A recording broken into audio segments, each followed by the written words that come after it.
Good evening from New York. I'm Chris Hayes. Stunning developments today in the unfolding scandal surrounding New Jersey Governor Chris Christie, as documents obtained by the press show the governor's top deputies ordered lanes of traffic on the world's busiest bridge to be closed off in the New Jersey town of Fort Lee, in an apparent petty, punitive retribution against the mayor of Fort Lee, who had the gall not to endorse Christie.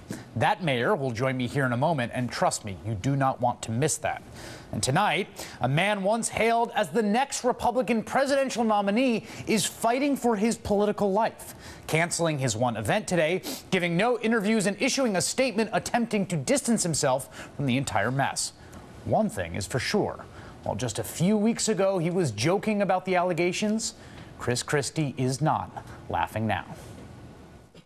Major twist in the Bridgegate controversy rocking Chris Christie's inner circle. I've been reading some of these emails and they seem very, very damning. The intrigue here is intense political revenge, all sorts of allegations out there. Imagine the following email exchange as Mark Murray of NBC News did. Former senior White House advisor David Plouffe to Treasury. Quote, "Time for some IRS audits on Tea Party groups." And the Treasury staffer responds, "Got it. How long until the pitchforks and torches came out and the articles of impeachment were filed?" Well, today, we have concrete evidence that top officials in the Chris Christie administration ordered a massive 4-day traffic jam in the New Jersey town of Fort Lee, in apparent retaliation for the town's Democratic mayor refusing to endorse Christie's re-election bid for governor. Christie had previously laughed off the allegations. I worked the cones, actually. But in explosive documents obtained by the Bergen Record, it appears Christie's inner circle was engaged in a stunning Nixonian abuse of power. Here's what happened. On August 13th, Bridget Ann Kelly, one of Christie's deputy chiefs of staff, writes to David Wildstein, a Christie childhood friend and appointee at the Port Authority. Quote, "Time for some traffic problems in Fort Lee." Wildstein responds, "Got it." A few weeks later, on the first day of school, 2 of the 3 of Fort Lee's access lanes to the George Washington Bridge, the busiest bridge in the world, are suddenly closed for 4 days, turning the entire town of Fort Lee into a parking lot. Fort Lee's mayor, Mark Sokolich, complains about the problem of getting kids to school, describing the situation as maddening. In response, a person whose identity is redacted writes to Wildstein, quote, "Is it wrong that I'm smiling?" Wildstein, "No." The unknown texter responds, "I feel badly about the kids, I guess." Wildstein, "They are the children of Buono voters." As in Barbara Buono, the Democratic candidate for governor who lost this past November to Christie. 4 days into the lane closures, David Wildstein emails Kelly, angered the traffic in Fort Lee wasn't worse. The New York side gave Fort Lee back all 3 lanes this morning. "We are appropriately going nuts." Sampson helping us to retaliate. David Sampson, another Christie appointee to the Port Authority. After being forwarded a Wall Street Journal story on the incident, Wildstein writes in an email to Bill Stepien, Christie's campaign manager, and at the time one of his deputy chiefs of staff, "It will be a tough November for this little Serbia."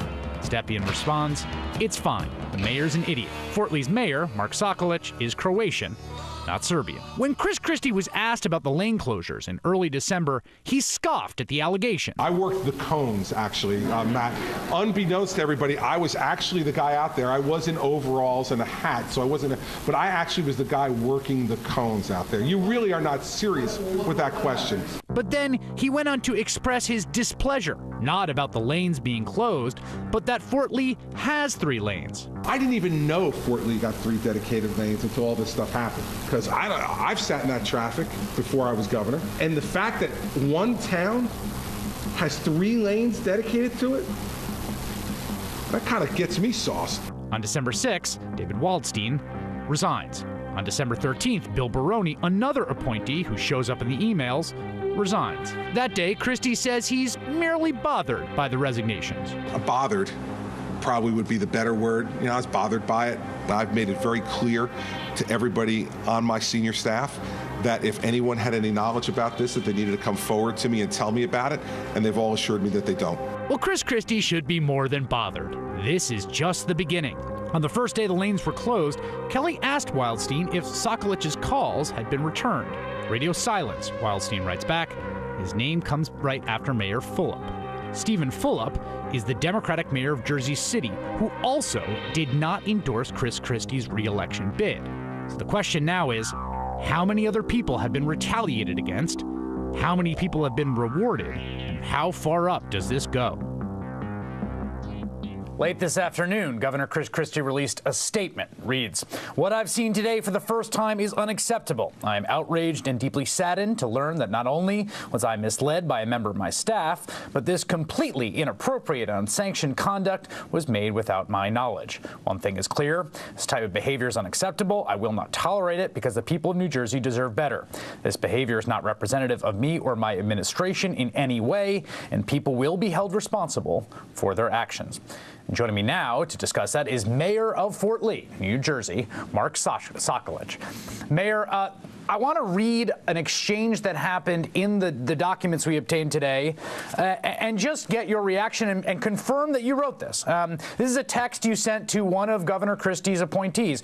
"We should talk. Someone needs to tell me that the recent traffic debacle was not punitive in nature. The last 4 reporters that contacted me suggest the people they are speaking with absolutely believe it to be punishment. Try as I may to dispel these rumors, I am having a tough time.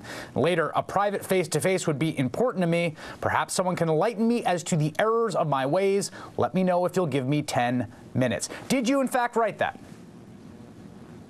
I did. And did you get a meeting? I did not. I didn't get a response. So you got no, at one point in these exchanges, they talk about sort of gleefully radio silence. While this traffic jam is happening in your city, what are you doing and what response are you getting from Christie's people? We're getting zero. Chris, understand that from the moment that this happened, we went through an absolute incessant effort, tireless effort to contact somebody at the Port Authority, to contact the people that we've always been designated and assigned to handle problems here in Fort Lee. The very same people that I developed relationships with over the course of the 6 years that I've served as mayor. We called, I mean, I think 20, 30 times, 40 times. I was calling people's cell phones, the cell phones that I had, sending text mails, because it was maddening. It was maddening because we had families that were looking for emergency services to respond to calls, to 911 calls. You know, calls that would take 3 minutes were taking 11, 12 minutes. We had other problems with police. There was somebody that was missing. They couldn't conduct that investigation properly. On top of that, we had thousands of kids that were late for the first day of school. Then they were late for the rest of the week as well. It was maddening, but we made an incredible effort to contact someone. So when you're getting stonewalled, you're getting radio silence, what do you start to think is happening? It seems from the text that we got our hands on today that you yourself didn't want to believe it was possible that this was just political punishment for refusing to endorse the governor. Chris, if you know me for 30 seconds, you know that there's not an ounce of venom in my system. I don't think, and I try to find the best in people. So I automatically, my own instincts automatically just dismiss the prospect that this is political retribution. Because think about it. Who would close down lanes to the busiest bridge in the world to get to me? First of all, I never viewed myself as being that important. The governor himself said that I'm not on his radar, nor am I in his Rolodex. So I'm thinking, how could this possibly be? How could it possibly be? But now reading the emails and the text that we see today, it certainly is the case. And I'm embarrassed for those people. You're embarrassed for those people. What is your response to the governor trying to distance himself from this? The fact that there is a smoking gun, time for some traffic in Fort Lee, that comes from one of his deputy chiefs of staff. How far up do you think this goes? Yeah, well, everybody asked me that question. I'm not here to speculate, nor will I speculate. I will tell you, though, it's gotten closer and closer as time transpires. I'm not rooting for an email to surface that specifically and expressly has the governor authorizing this retribution. I'm not, because it's not my nature. But I will tell you, it's the credibility level is getting reduced and reduced and reduced as this story continues to move on. And let me also explain one other thing, Chris. A lot of folks, including your group and everybody else that's been calling me for interviews over the last 3 or 4 months, I specifically didn't enter this political fray because I never viewed it to be a benefit to the residents of Fort Lee. They've been through enough. There were various agencies that were seeking facts, conducting investigations. investigations to make sure that we got to the bottom of this, to make sure that the people responsible suffered appropriate consequence, and hopefully incorporate reform so this doesn't happen again. But I never entered it because it didn't make sense. Let everybody do their job and we'll figure it out. Now reading the emails that I read and see that it was a personal attack on me, slanderous that I might add, I abdicate my responsibility to the people I'm sworn to protect if I don't enter this debate. And I'm embarrassed. I'm embarrassed for the entire state of New Jersey because it just sets us back, and we're guaranteed to be the brunt of the next 50 years of political jokes. And quite frankly, after this behavior, we deserve it. Do you have a relationship with the governor? Have you spoken to the governor? Has the governor reached out to you? Has he apologized? Have you talked about what happened in your city? No, governor hasn't reached out for me. Again, I'm not on his radar. Why would he? We've met several times. I've actually broken bread with him several times. I have a feeling his recollection of me is a little better than perhaps he's revealing, quite frankly. But be that as it may, I don't know. He's not reached out for me, but like I said, don't reach out for me. Don't do me any favors. Don't reach out for me. You need to reach out to the families who were waiting for ambulances taking 3 times longer to get there. You need to reach out to the thousands of families that couldn't get their kids to school. And you need to reach out to my chief fiscal officer and figure out how much this costs Fort Lee so we could get a reimbursement check from Trenton. That's what I think we need to do.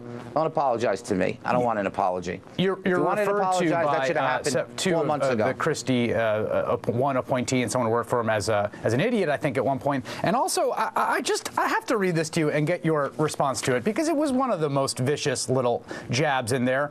After following an article about the traffic jam, we have David Wildstein, who's since resigned, saying, "It will be a tough November for this little Serbian." Got a response to that? David Wildstein deserves an ass kicking, okay? Sorry, there, I said it. All right. How you could intentionally do this. Please. How you can intentionally do this to a community that has to endure as much as it has to endure on a daily basis. I mean, look, I'm sworn to protect us. I'm sworn to make sure that the quality of our lives are as high as they could possibly be. And I am sworn to make sure that our health, safety, and welfare is protected every day. And let me tell you, we do a great job here, especially considering we're host community to the bridge. And Chris, let me tell you, we're relied upon by 40, 50, 60 different communities on a daily basis to get to and from work, doctor's appointments, what have you. This is not a Fort Lee issue. This is a regional issue. So for those that say dedicated lanes in Fort Lee, there's no dedicated lanes to Fort Lee. I'd love to have them. And if you're offering, yes, maybe that's a way of making up for all of this. But these are lanes that are shared by 50 or 60 different communities. So then finally here, why did you not endorse Governor Christie back during the re-election, which apparently was what precipitated this? And would you endorse Governor Christie if he were to run for president? I didn't endorse Governor Christie because I am a follower, believer, and supporter of democratic principles. Okay? Simple as that. I didn't support Governor Christie because, at least me, this idiot, I seek no other higher political office. I'm born and raised in Fort Lee. I've only ever wanted to serve in a leadership capacity to try to help the people that I grew up with. So I've been blessed with the privilege to serve as its mayor. This is not a stepping stone for me. If I was looking at this as a stepping stone, maybe I'd think of other ways to do it. Not me. I'm loyal to the Democratic Party. I'm proud of what we've accomplished on a county level, on a state level. I'm proud of that. I'm proud of my legislative delegation here in our district. And I tell you, we've done phenomenal things in Fort Lee. And that truly is the tragedy here, because we're in the middle of a renaissance. We're in the middle of $1 billion redevelopment. We are arguably the most progressive community in the state of New Jersey, run by this idiot. And we should be applauded for that, not penalized for it. Mayor Mark Sokolich of Fort Lee, New Jersey, thank you for your time tonight. So that happened.